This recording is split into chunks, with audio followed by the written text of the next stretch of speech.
Hello, I'm Dr. Brian Gibson, and today I want to talk to you about some 10 questions that you should be asking your doctor about peripheral neuropathy.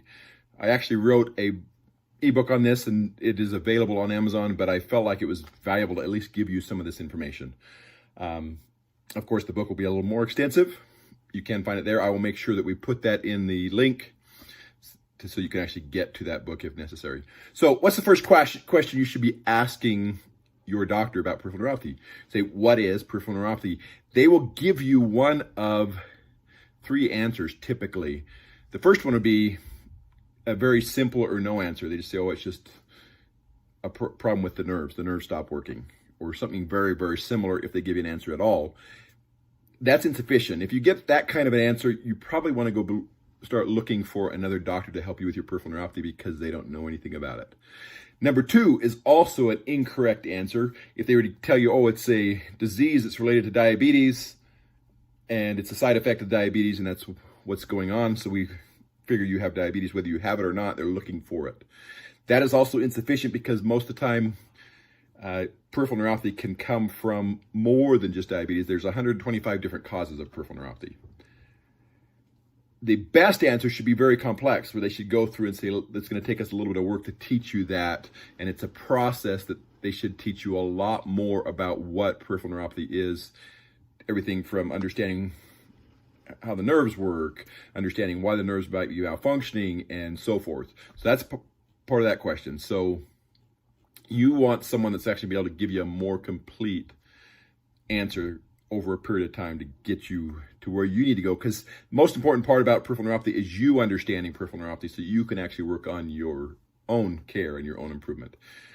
Number two, can my peripheral neuropathy be cured and can it be treated? If anybody tells you that it can be cured, they are actually incorrect. Right now, there is no treatments that I know of that can cure it. There are treatments that can be used to treat it, and that's what you're looking for. Number three, what nerves are involved?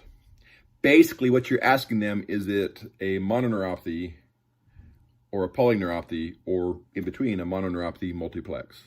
Mononeuropathy, one nerve; polyneuropathy, two nerves; mononeuropathy multiplex is multiple single nerves that are affected.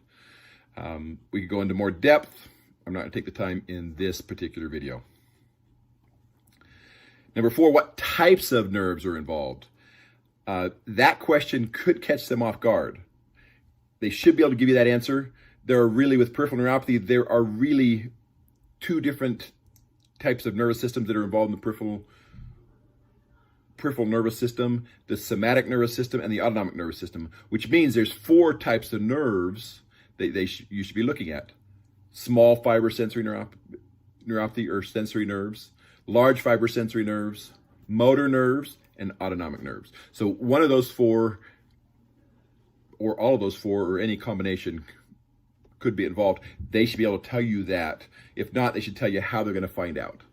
Number five, are there medications that may be causing my peripheral neuropathy? You have a list of medications you're on. They should be able to go through that medication list and say, here's the medications that might be causing it and what we can do to change it if necessary. Number six, do I have health problems that may be causing my neuropathy? There are certain types of disease processes, not just diabetes, but there are others that can also cause peripheral neuropathy. So they should be able to give you that list and give you those answers to really help you get control of your peripheral neuropathy. Number seven, is there a genetic problem? Or is this a genetic problem that my children could get as well? And the idea is diabetes can be genetic, though it's not always family related, and it's not necessarily always passed on to children, but it is something that you should know. Is this a problem that I need to worry about my children having in the future? Number eight, how does nutrition affect my peripheral neuropathy? This is a very important part, and a lot of the doctors may be treating it only that way. They say, oh, let me give you some vitamins for this peripheral neuropathy. They're assuming that there's a nutrition problem. They need to evaluate and make sure there's a nutrition problem for you to say, is it nutrition imbalance? Is it a vitamin deficiency? Is it a vitamin dependency? And what is the difference between those three? Number nine, how does exercise affect my peripheral neuropathy? If they don't give you any answer to this one as well, that's also concerning. As with any of the systems in your body, improving blood flow through exercise is very, very valuable. Therefore, they should be telling you what the recommendations are for exercise and how it will or will not help your peripheral neuropathy.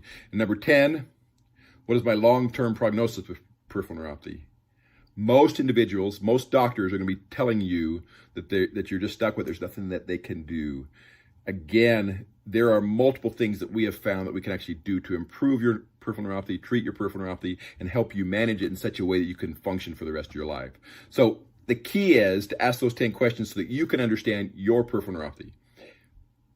And your doctor should understand it as well. If he doesn't or she doesn't, it is important that you find someone that does so they can help you get the treatment that you deserve so that you can get control of your peripheral neuropathy. One, by understanding your peripheral neuropathy, by managing the symptoms, by controlling any damage that's happening from disease processes, and then thriving with it so you can live an extraordinary life even with peripheral neuropathy. This is Dr. Brant Gibson. This is your Neuropathy Nugget Day 37. I recommend that you ask these 10 questions to your doctor to find out if you're getting the help that you need. Again, I will put the link to the ebook below. There's more information on all of these questions there.